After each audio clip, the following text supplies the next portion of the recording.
presidente, vereador Santos, Jesus, vereadora, vereadores, os presentes, as presentes, que nos acompanham pelas redes sociais, pela TV Câmara. Hoje, deu para ficar bem claro aí sobre a questão, entre outras, de leis que pegam e leis que não pegam. E eu convencido que existem boas leis, o problema é a aplicabilidade delas, inclusive a questão da fiscalização. Não tenho dúvida que essa questão da fiscalização é extremamente importante, e porque a maioria dessas leis, quando elas são de fato praticadas, acabam dando resultado no médio e longo prazo.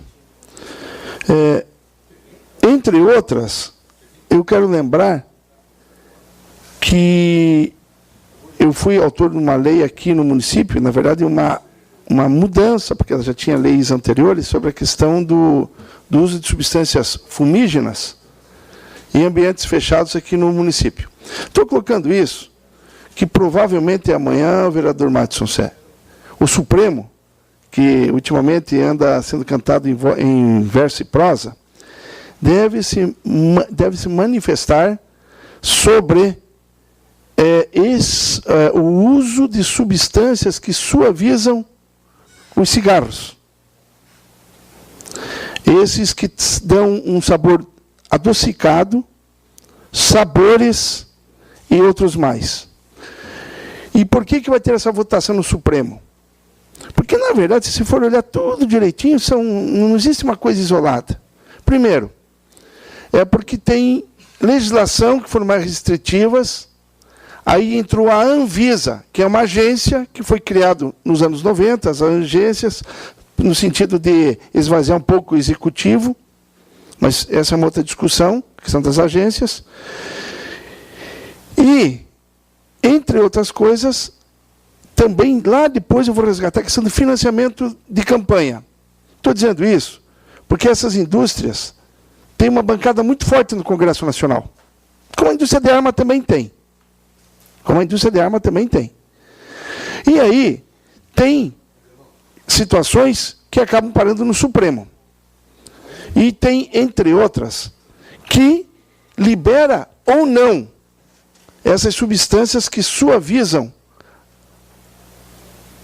os cigarros em nosso meio. Por exemplo, São José, na rigor, você não pode mais fumar em ambiente fechado.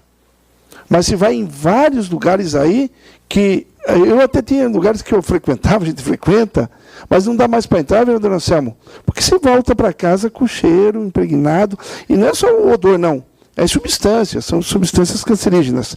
Só para você ter uma ideia do que eu estou falando, o número de fumantes no Brasil, em 89, antes de leis restritivas começarem a serem implementadas, era de 35% da população. Hoje é 12%.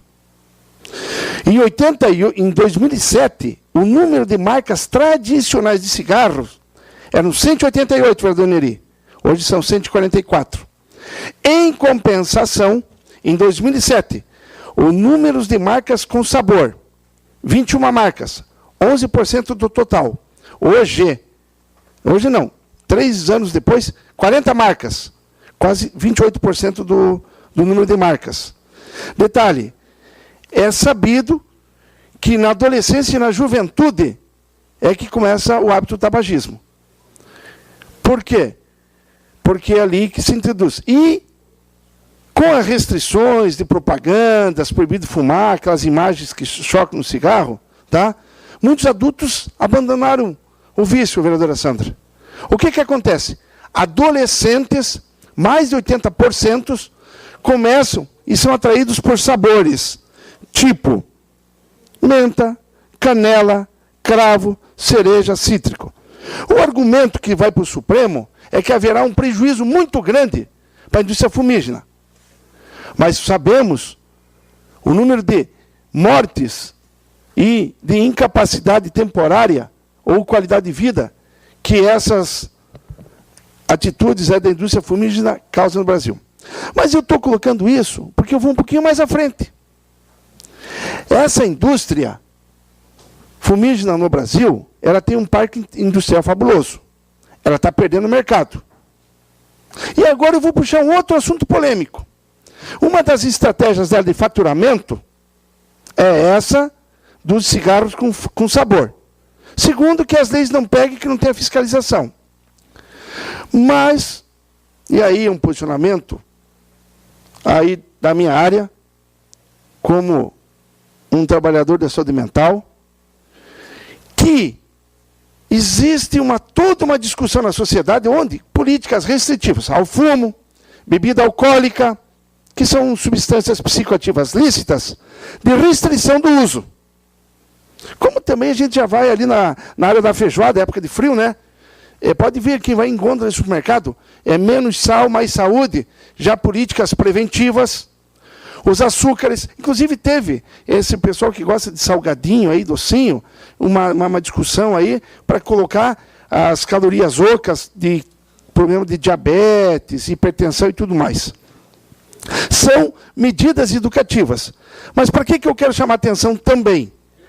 Que esse parque industrial está buscando manter seus lucros. E através do quê?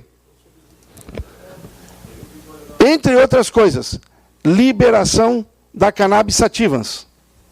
A famosa marihuana, vereador Adriano de Brito. E existe toda uma campanha, porque com todo respeito, as pessoas dependentes de cannabis, e eu tenho vários pacientes, eles são, entre outras coisas, portadores de uma síndrome grave, que a gente chama de síndrome amotivacional. E essas pessoas, entre outras coisas, entram numa roda de se isolarem socialmente, e inclusive no ensimesmamento. E não tem muita capacidade de articular grandes reuniões. Quiçá passeatas. Foi o Supremo liberar a tal da passeata, em poucos dias, 52 cidades no Brasil fizeram a chamada passeata. Olha, não é essa rapaziada que tem essa capacidade. Tem gente com interesse muito forte nessa situação. Vou dizer mais. Falo, entre outras coisas, e aí não tenho dúvida, do efeito medicinal da cannabis, vereador Sanderson. A folha da cannabis, no que se sabe até o momento, tem 82 canabinoides. Entre eles, um que com sigla chamada CBD, não é a antiga Confederação Brasileira de Esporte, não, é o canabidiol. A concentração de canabidiol numa folha de cannabis é muito pequena. Ela tem que ser isolada, e ainda tem um estudioso israelense que estuda isso daí, mas ainda não está bem claro os benefícios. Mas numa folha, num cigarro, ele não tem efeito terapêutico nenhum, porque o princípio ativo não tem concentração suficiente. Agora, a concentração de induzir psicoses, de maneira graves, para quem inclusive tem a propensão genética, está no THC, tetraidrocannabinol. E o nível de concentração de tetraidrocannabinol nas folhas que são usadas atualmente é infinitamente superior à concentração do que era na época do Woodstock, na época de 60 e 70. De 3 miligramas de decilitro, passou para 9 nos 2006, 2007, e agora já está em 38, 39. É um skunk. Então eu estou colocando porque muito desses processos que acabam em julgamento têm consequências. Tem consequências. E eu estou colocando isso porque, aparentemente, com um discurso libertário, com um discurso de, olha, não vamos entrar numa política de proibicionismo, acaba o quê?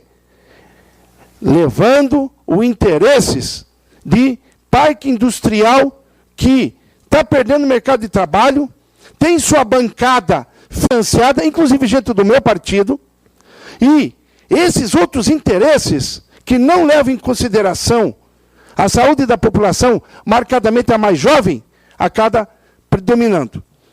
Então, eu acho importante as pessoas estarem atentas o que vai a julgamento no Supremo, Quais as pressões que essas agências, tipo a Anvisa, que primeiro fez uma legislação ou decretos importantes e depois foi suavizando, o que está, por de fato, detrás disso tudo. Então, tem leis que pegam, leis que não pegam. E fiscalização é importante, mas mais do que tudo, tem que ver as consequências das leis e como que elas podem beneficiar a nossa população. Voltarei ao assunto.